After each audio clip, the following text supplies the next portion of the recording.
Hello and welcome.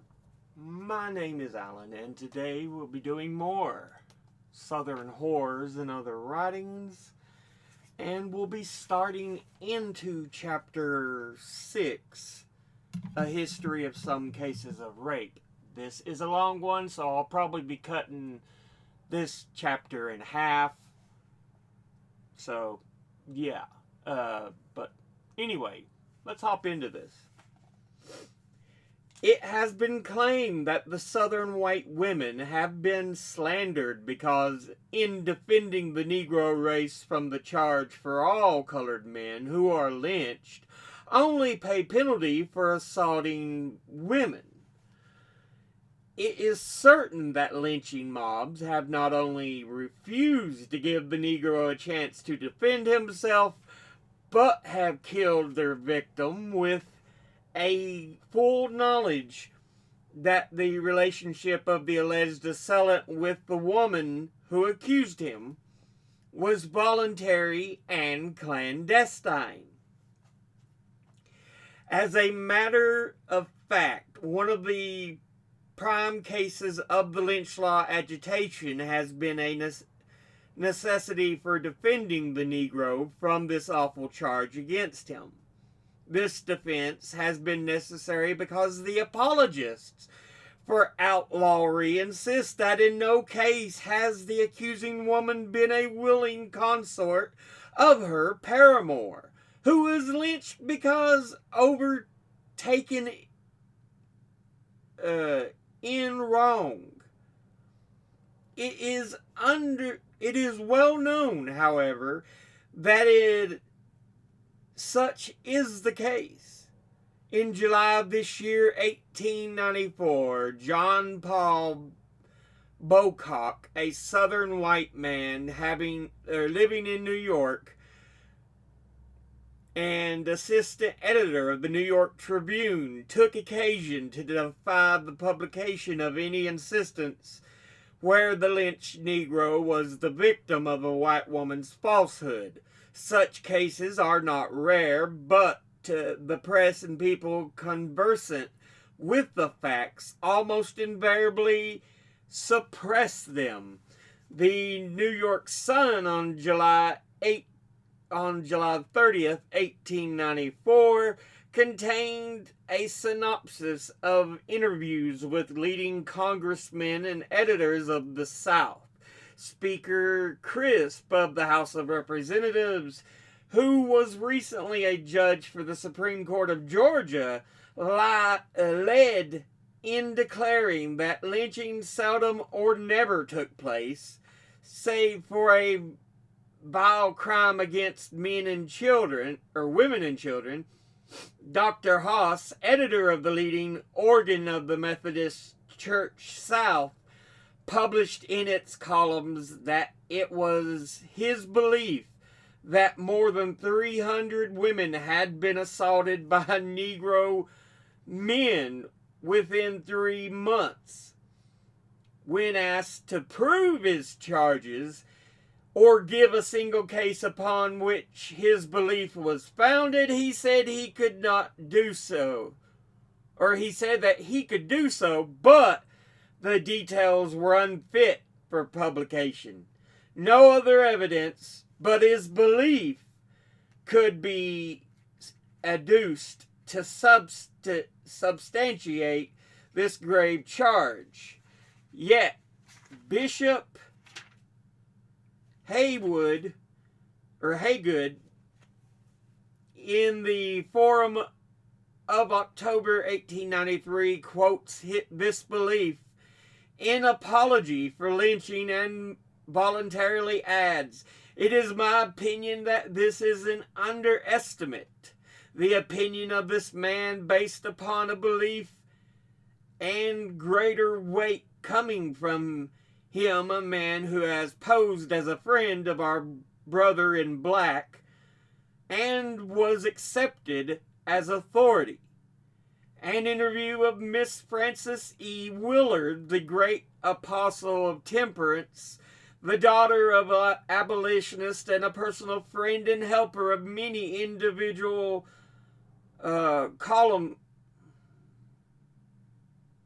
or colored people has been quoted in support of the utterance of this calumny against the weak and defenseless race.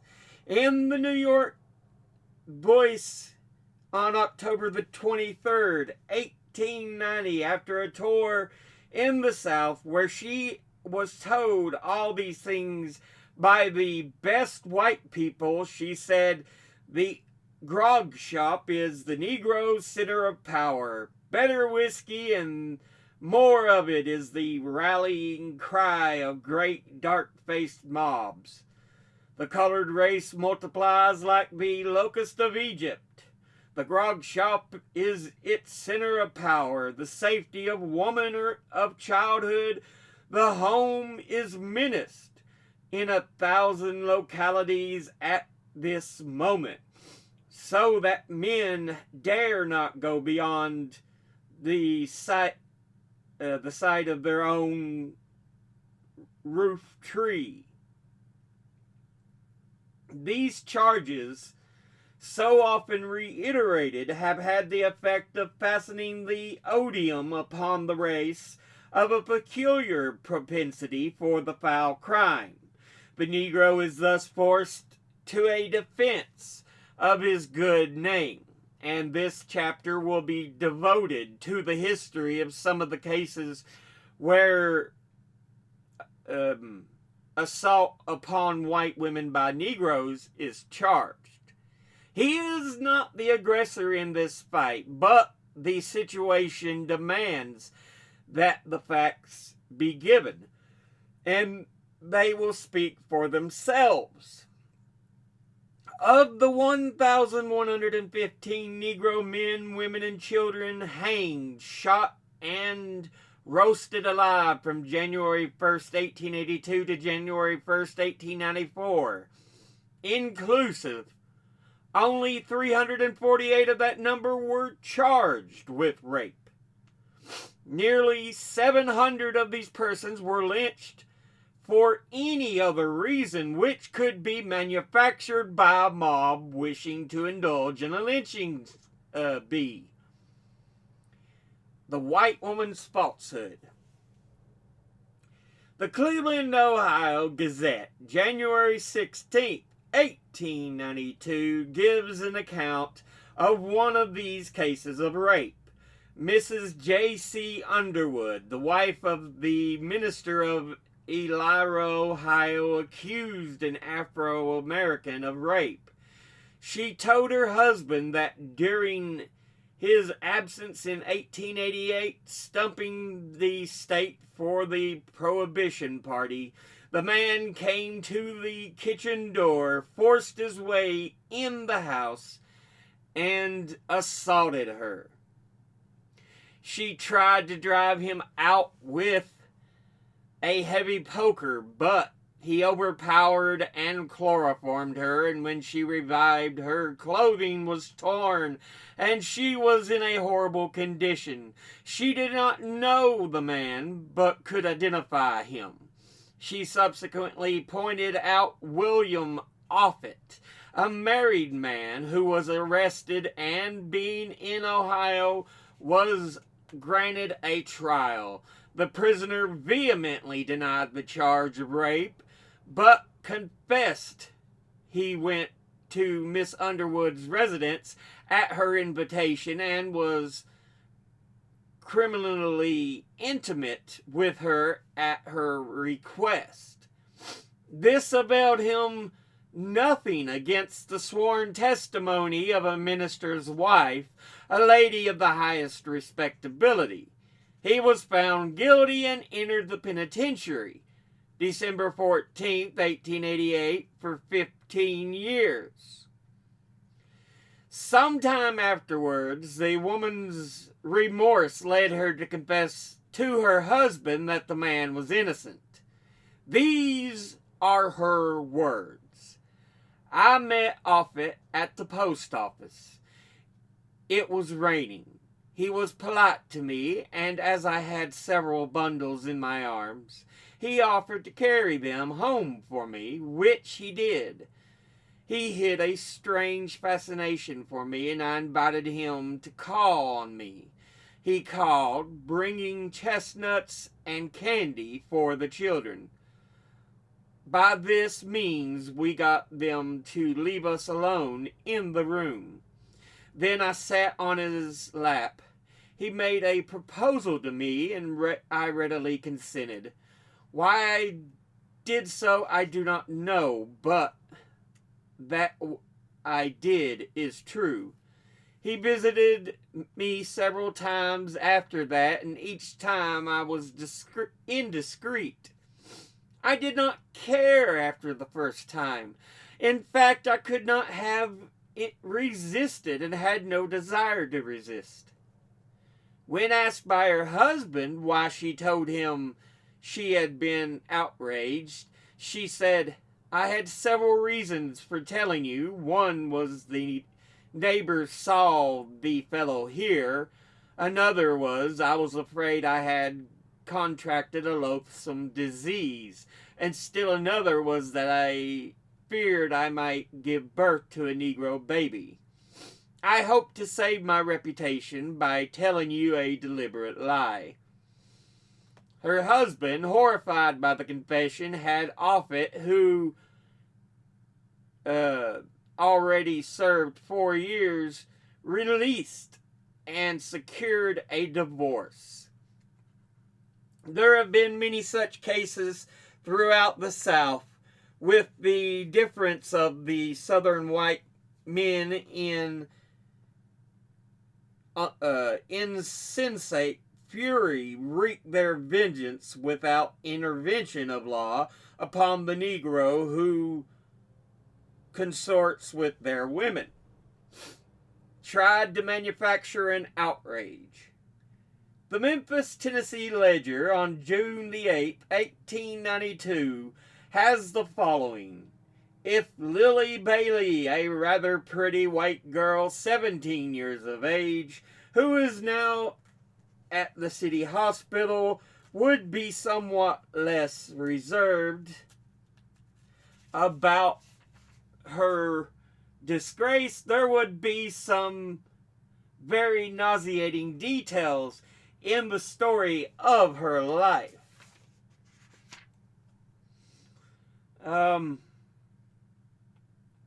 She is the mother of a little coon.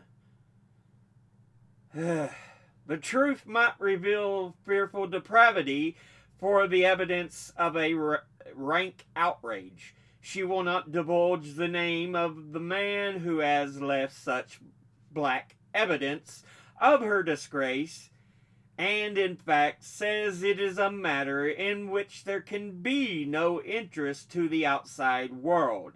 She came to Memphis nearly 3 months ago and was taken in at the Woman's Refuge in the southern part of the city. She remained there until a few weeks ago when the child was born. The ladies in charge of the refuge were horrified. The girl was at once sent to the city hospital where she has been since May the 30th. She is a country girl. She came to Memphis from her father's farm a short distance from Hernando, Mississippi. Just when she left there, she would not say. In fact, she says she came to Memphis from Arkansas and says her home is in that state. She is rather good looking, has blue eyes and a low forehead and dark red hair. The ladies at the Women's Refuge do not know anything about the girl further from what they learned when she was an inmate of the institution, and she would not tell much. When the child was born, an attempt was made to get the girl to reveal the name of the Negro who had disgraced her. She obstinately refused, and it was impossible to elicit any information from her on the subject. Note the wording. The truth might reveal fearful depravity of rank outrage. if it had been a white child, or if Lily Bailey had told a pitiful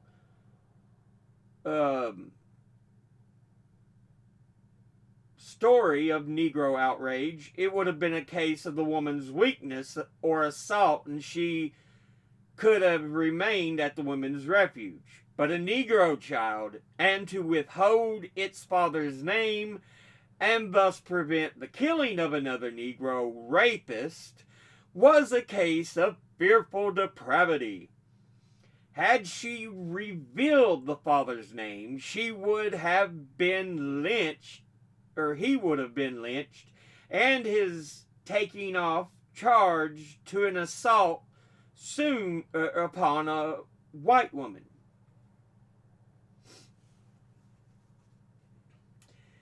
Burned alive for adultery. In Texarkana, Arkansas, Edward Coy was accused of assaulting a white woman. The press dispatches of February 18, 1892 told in detail how he was tied to a tree, the flesh cut from his body by men and boys, and after coal was poured over him, and the man he had assaulted gladly set fire, the woman he had assaulted gladly set fire to him, and 15,000 persons saw him burned to death. October the 1st, the Chicago Inter-Ocean contained the following account of that horror from the pen of the bystander, Judge Albion W. Torgey, as a result of his investigations. 1. The woman who was paraded as victim of violence was of bad character. Her husband was a drunkard and a gambler. 2. She was publicly reported and generally known to have been criminally intimate with Coy for more than a year previous. 3. She was compelled by threats, if not by violence, to make the charge against the victim. 4. When she came to apply the match, Coy asked her if she would burn him after they had been sweethearting so long. 5.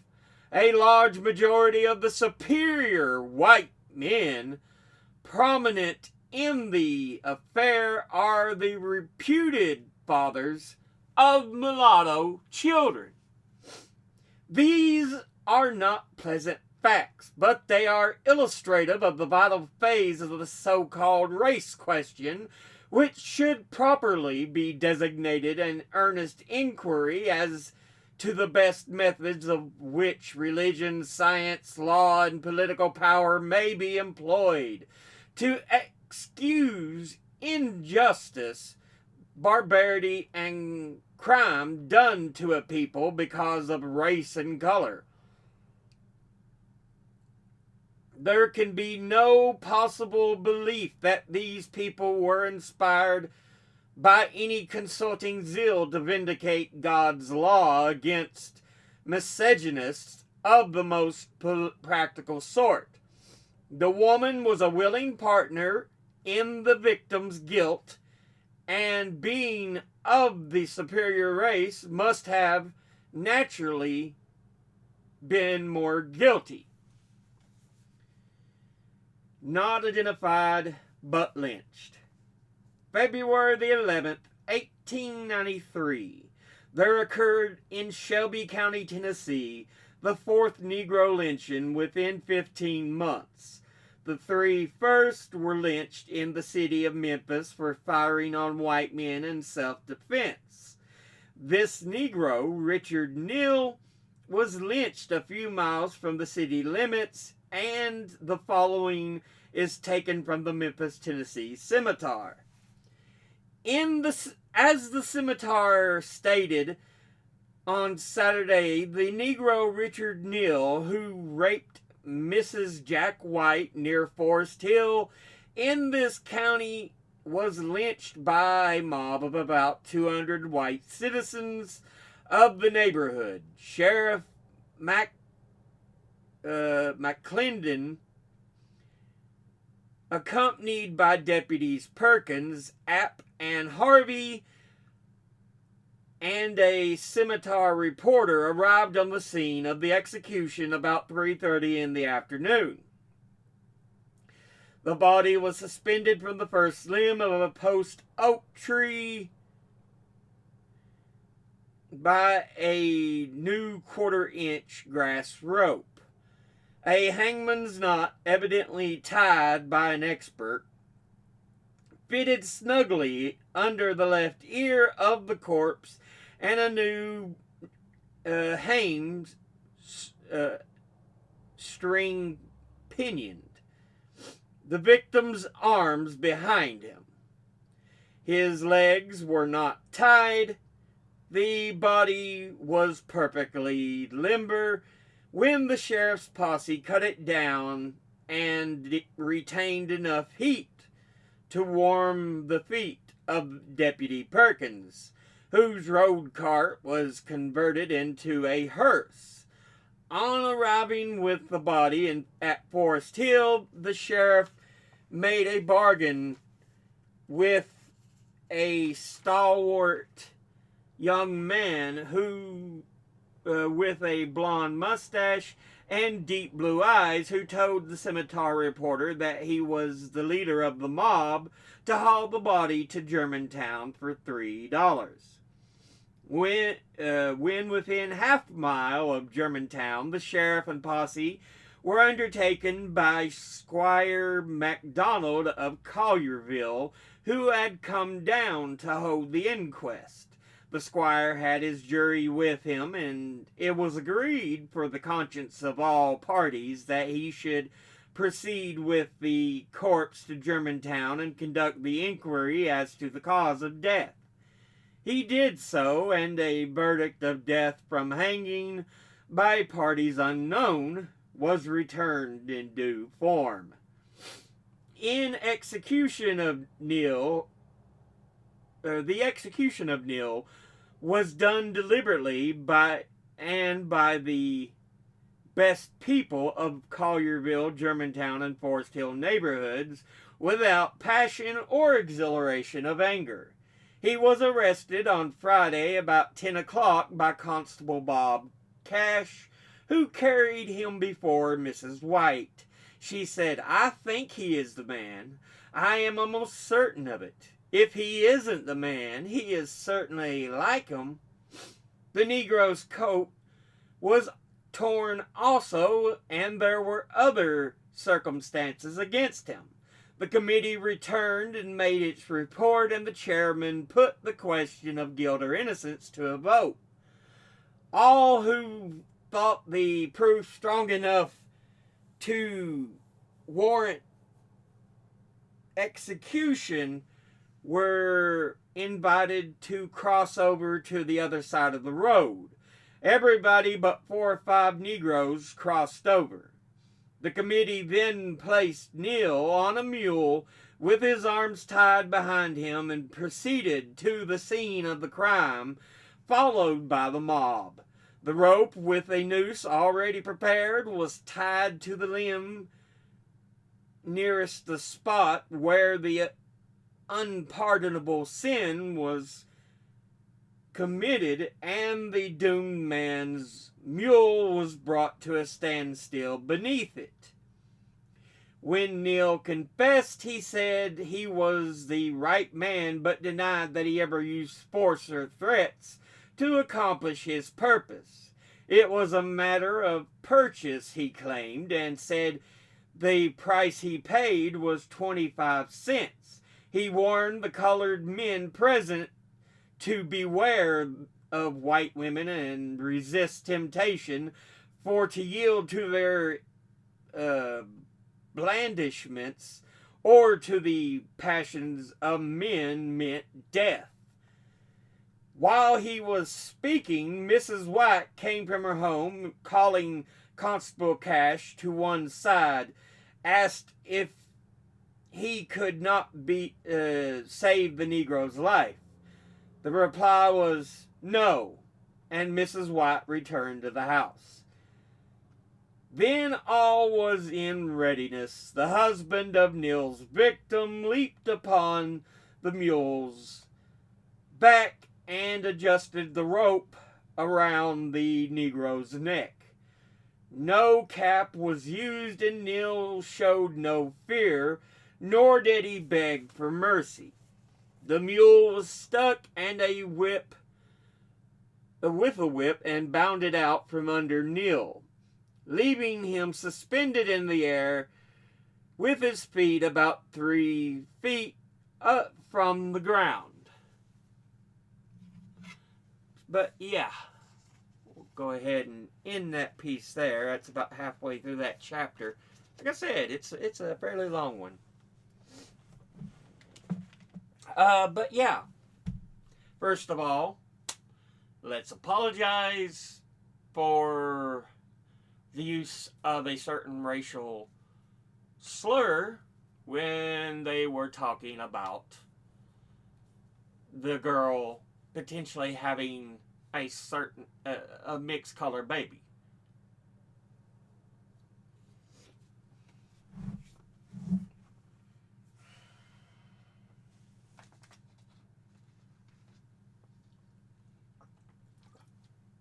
But yeah,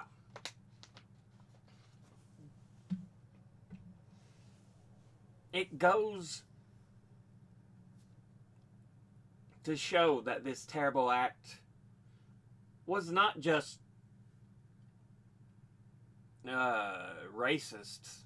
Let's be freaking honest about it. Not just racist in the town or towns that formed mobs to commit this. We had law enforcement. We've seen where some do try to help to calm the matter, to keep the mob at bay, but often in many towns they also were part of the lynching or did nothing to stop it.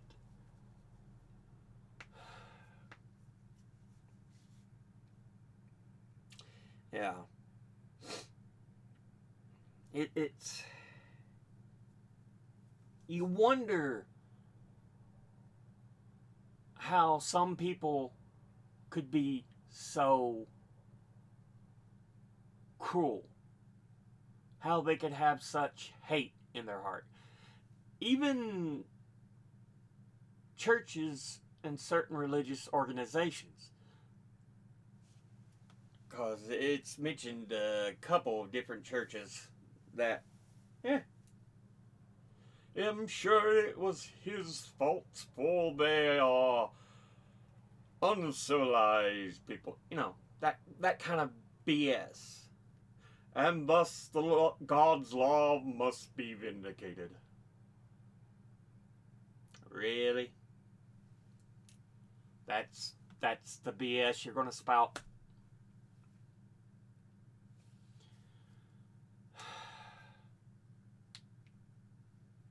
But yeah.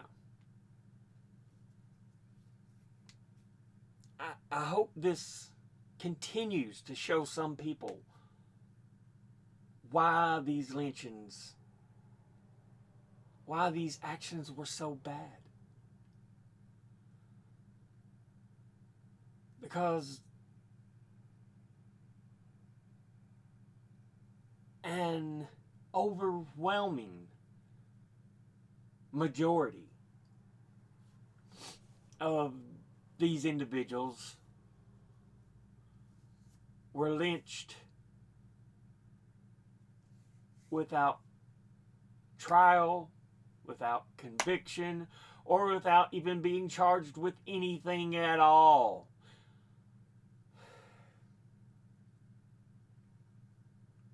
And it's one of the things I hate. I love the area I live in, but there is a tendency to have a number of racist people, especially when I was growing up. You heard certain words all the time.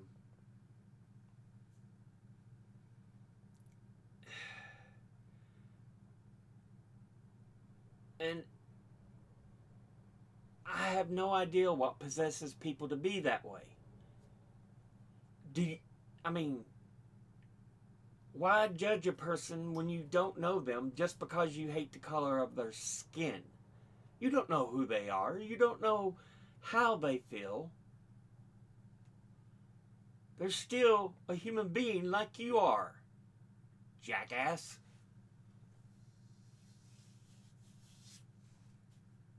But yeah.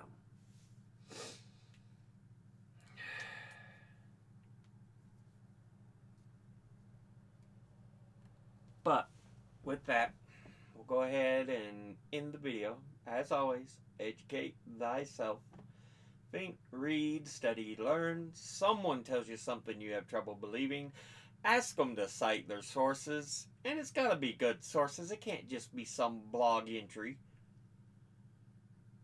or some made up paper.